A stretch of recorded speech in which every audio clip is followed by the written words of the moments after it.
Press club కాదు, రెండోది కేసీఆర్ రావాలి అని అన్నారు. సో మనతో పాటు మైనంపల్లి హనుమంతరావు గారు ఉన్నారు, మాజీ ఎమ్మెల్యే, ప్రస్తుతం ఫోన్ లైన్ లో. మైనంపల్లి గారు, హలో, గుడ్ ఈవినింగ్ అండి. నమస్కారం, చెప్పండి. Good evening sir. ఇవాళ మీరు మెదక్ మనోహరాబాద్ లో చాలా ఆవేశంగా మాట్లాడారు ప్రెస్ మీట్ లో, ఎందుకు? అది కొంచెం బ్రేక్ అవుతుందండి, బ్రేక్ అవుతుంది. మనోహరాబాద్ లో ప్రెస్ మీట్ లో చాలా ఆవేశంగా మాట్లాడారు, ఎందుకంత ఆవేశంగా? ఆవేశం కాదండి, వీళ్ళు అవసరం ఏ విధంగా ఉంటే ఆ విధంగా మాట్లాడుతూ ఉంటారు. ఎప్పుడైతే వాళ్ళ గ్రాఫ్ పడిపోతా ఉందో సెంటిమెంట్ తెస్తా ఉన్నారు. అది మంచి పద్ధతి కాదు కదా. ఇప్పుడు మన తెలంగాణ వాళ్ళు మొత్తం ప్రపంచం మొత్తం ప్రతి దేశంలో కూడా ఉన్నారు.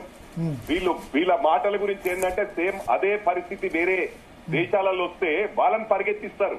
అంటే వాళ్ళని కొట్టడం వీళ్ళకి ఇష్టం ఉందా? బయట దేశాలలో కూడా 10-15 years కే సిటిజన్షిప్ వస్తుంది. వీళ్ళు ఏంటంటే వీళ్ళ రాజ్యమేగా, వీళ్ళు ఇష్ట రాజ్యంగా ప్రవర్తిస్తా ఉన్నారు. తెలంగాణ వాళ్ళ జాగిర్ అన్నట్టు ప్రవర్తిస్తా ఉన్నారు. అది మంచి పద్ధతి కాదని చెప్పాను నేను. ఇదేదైతే తెలంగాణ ఆంధ్ర ఫీలింగ్ తేవద్దు. ఇక్కడ అన్ని రాష్ట్రాలు, గ్రేటర్ హైదరాబాద్ అంటేనే మినీ ఇండియా. ఇక్కడ అన్ని రాష్ట్రాల వారు ఉన్నారు. అందరూ కూడా ఆదరిస్తేనే మొన్న గ్రేటర్ హైదరాబాద్ లో మొత్తం రాష్ట్రం అంతా కూడా వీళ్ళను బైకాట్ చేశారు, రైతులు బైకాట్ చేశారు. ఆ సమయంలో గ్రేటర్ హైదరాబాద్ ప్రజలు ఆదుకున్నారు. ఇవాళ గ్రేటర్ హైదరాబాద్ లో మెజారిటీ సీట్స్ వచ్చాయి, ఆల్మోస్ట్ అన్ని గెలుచుకున్నారు వాళ్ళు. గెలుచుకున్నా కూడా ఈ రోజు మళ్ళీ ఆంధ్ర తెలంగాణ ఫీలింగ్ తేవడం ఎంతవరకు రైట్ అని నేను అడుగుతా ఉన్నాను. ఓకే, అంటే ఇప్పుడు ఒకటి ఆంధ్ర తెలంగాణ ఫీలింగ్ ఒకటి, రేవంత్ రెడ్డి కేటీఆర్ చర్చకు సంబంధించిన ఒకటి బైసా. ఇప్పుడు కేసీఆర్ గారు, మాజీ గౌరవ ముఖ్యమంత్రి గారు, వారెందుకు రావట్లేదు చర్చకు?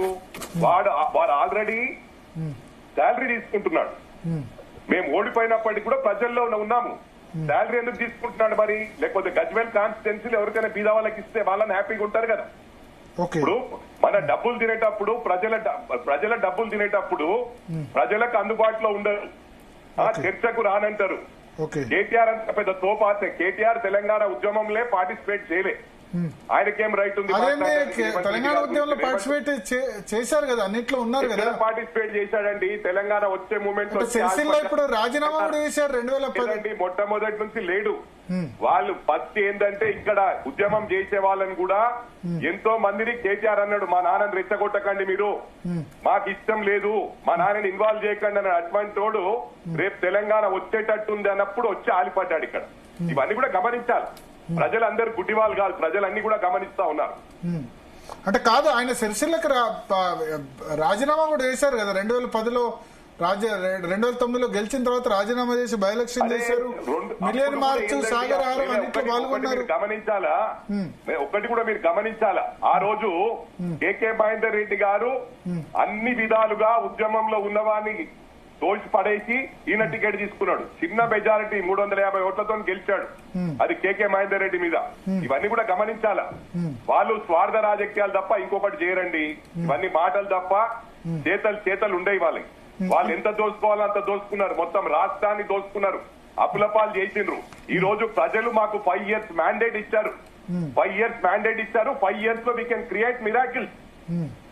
ఇంత తొందరలో 18 నెలల్లో ఏదో అయిపోయినట్టు మళ్ళీ మేము వచ్చేసినాం అనే ఫీలింగ్ లో ఆ బావా అదే విధంగా బిహేవ్ చేస్తా ఉన్నారు. ఓకే, అంటే సార్ ఇప్పుడు మీరు అన్నారు ఆంధ్ర తెలంగాణ విభేదాలు రెచ్చగొట్టేలా వ్యవహరిస్తారు, కానీ గ్రేటర్ హైదరాబాద్ తొలి అధ్యక్షుడు మీరే నాకు తెలిసి. అవునండి, నేను ఆ రోజు చెప్పాను. నాకు ఒకటండి, కులం ఫీలింగ్ లేదు ఇంతవరకు. నాకు కులం మెంబర్షిప్ లేదు, నాకు మతం ఫీలింగ్ లేదు, రాష్ట్ర ఫీలింగ్ లేదు. మీరు కావాలంటే తీసుకోండి. గ్రేటర్ హైదరాబాద్ లో యాజ్ ఎ జిహెచ్ఎంసీ ప్రెసిడెంట్ నేను ప్రతి వాళ్ళకి చెప్పాను, మా కేసీఆర్ గారు మిమ్మల్ని కడుపులో పెట్టుకొని చూసుకుంటా అన్నాడు. మీ కాలుకు ముల్లిరిగినా కూడా ఆయన పనులతో తీస్తానన్నాడు. అలాంటిది కాదు, ఓన్లీ రాష్ట్రాలు విడిపోయినాయి, డెవలప్మెంట్ ను దృష్టిలో పెట్టుకోనని చెప్పి ప్రతి చోట పోయి నేను మాట్లాడితే వి గాట్ 99 seats. నేను అప్పుడు గాని ఇప్పుడు గాని నేను ఏ పార్టీలో ఉన్నా కూడా నా సిద్ధాంతాలు మారాయి. నాకు కులం ఫీలింగ్ లేదు, రాష్ట్రం ఫీలింగ్ లేదు, మతం ఫీలింగ్ లేదు. నేను ఎప్పుడు కలిసి ఉండాలి అందరం అనుకుంటాను. ఎందుకంటే నేను కూడా అమెరికాలో ఉండొచ్చాను, వీళ్ళు కూడా అమెరికాలో ఉండొచ్చారు. ఆ విధంగా మాట్లాడడం పద్ధతి కాదు కదండి. ఇది డెమోక్రటిక్ కంట్రీ, ప్రపంచంలోనే అతిపెద్ద ప్రజాస్వామ్య దేశం. ఇక్కడ డెమోక్రసీలో నువ్వెక్కడికి వెళ్ళి వచ్చావు, మా తిండి తింటున్నావు అంటే వీళ్ళు అయ్యే జాగిరా ఇది? నేను అడుగుతా ఉన్నాను మిమ్మల్ని. మీ ద్వారా వాళ్ళని అడుగుతా ఉన్నా, వాళ్ళ అయ్యా జాగిరా ఇది? ఎవరి జాగిరి కాదు, ఎవ్రీబడి రైట్. మాకు రైట్ ఉంది ఇక్కడ. ఎవరైనా అమెరికాలో పనిచేసినా మన కష్టం, మనం కష్టపడితేనే కదా డబ్బులు వస్తాయి. మరి ఇక్కడ కూడా అంతే, వాళ్ళు వస్తున్నారు. ఎవరున్నా కూడా ఇతర రాష్ట్రాల వారు ఉన్నారు. గ్రేటర్ హైదరాబాద్ అంటేనే మినీ ఇండియా. ఇక్కడ అందరూ కూడా వీళ్ళని ఆదరించారు. ఆదరించినప్పుడు మళ్ళీ ఈ టైంలో గ్రాఫ్ పడిపోతుందంటే సెంటిమెంట్ తీసుకొస్తా ఉన్నారు. మహారాష్ట్రకి వెళ్లారు, మహారాష్ట్రలో మొత్తం రాజకీయ జీవితం పాడు చేశారు అందరిది. వాళ్ళు పుట్టుకతో సేమ్ పార్టీలో ఉన్న వాళ్ళని బ్రెయిన్ వాష్ చేసి టీఆర్ఎస్ లో జాయిన్ చేశారు. బీఆర్ఎస్ లో జాయిన్ చేసుకొని ముఖం తప్పించేశారు. పదవులు ఇస్తారని డబ్బులు కొట్టేశారు అక్కడ వీళ్ళ ఫ్యామిలీ మెంబర్. చాలా మంది ఫోన్లు ఆఫ్ చేసుకొని ఉన్నారు, చాలా మటుకు దాచుకొని తిరిగారు. ఇవన్నీ వాస్తవాలు ప్రజలకు తెలియాలా? తెలియకపోతే ఎట్లా?